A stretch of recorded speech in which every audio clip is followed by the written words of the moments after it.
So kung talagang naghahanap kayo ng pangmalakasang welding machine, eto mga kaibigan, 400 amperes ng Fuji Marilon inverter welding machine. Inverter yan, matipid sa kuryente. So susubukan natin siya kung talaga makakaputol tayo ng metal. So subukan na natin, sinaksak ko na sa kuryente. So ito yung power switch, turn on po natin. Ayan oh, lakas ng blower niyan mga kaibigan oh.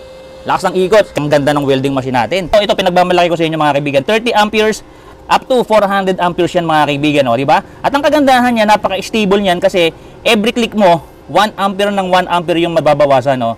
Sobrang stable niyan. Hindi katulad ng mga welding machine na papalit-palit yan, di ba? Naglalaro sa 3, sa 2, sa 4. Ito hindi. Every 1 click, 1 ang nababawas or nadadagdag. Kaya subukan natin sa 400 amperes. Tingnan natin kung gaano kalakas. So eto na mga kaibigan, testingin natin. Dapat nakikita yung welding machine ha. Subukan natin. Magkakat tayo mga kaibigan ha. Ito kakat natin ito mga kaibigan.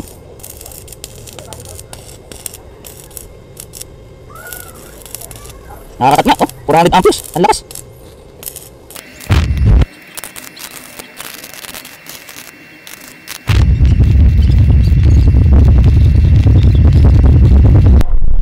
Yun. Nakakat siya mga kaibigan, no? Oh, nakita nyo ha. Ang lupit niyan. Oh, palitan naman natin, tingnan natin yung 30 amperes kung kaya niyan tunawin itong 2.5 mm. So lagay natin sa pinakamababang amperahe. Yan, 30 amperes na to mga kaibigan ha. So ay 40 pala yan. So lagay pa natin sa pinakamababa. 30 amperes. Subukan natin.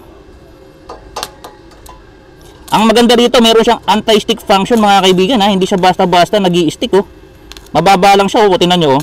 Pero nakakapag-welding siya, natutunaw niya yung welding rod oh. Oh. Galing oh.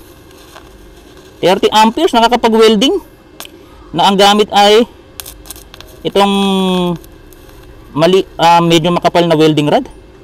Oh, lagyan naman natin sa mga 40 amperes.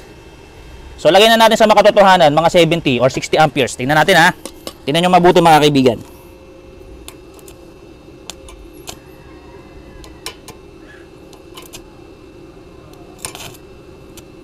Meron siya talagang anti-stick, hindi siya basta-basta dumidikit mga kaibigan. Nakita nyo naman, ang dali kong matanggal.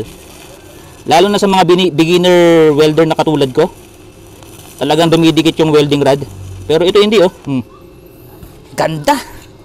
Ang ganda. Ganda oh. Para sa mga beginner, napakaganda nito kasi hindi nga siya basta-basta dumidikit sa bakal mga kaibigan oh.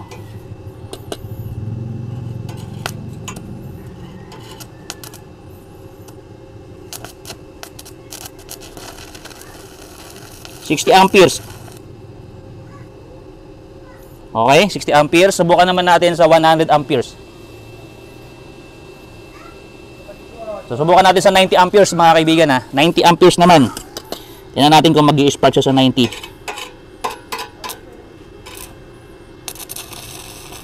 90 amperes. Ito po yung pag-welding sa 90 amperes. So, parang mas ano ako dito sa 90 amperes oh.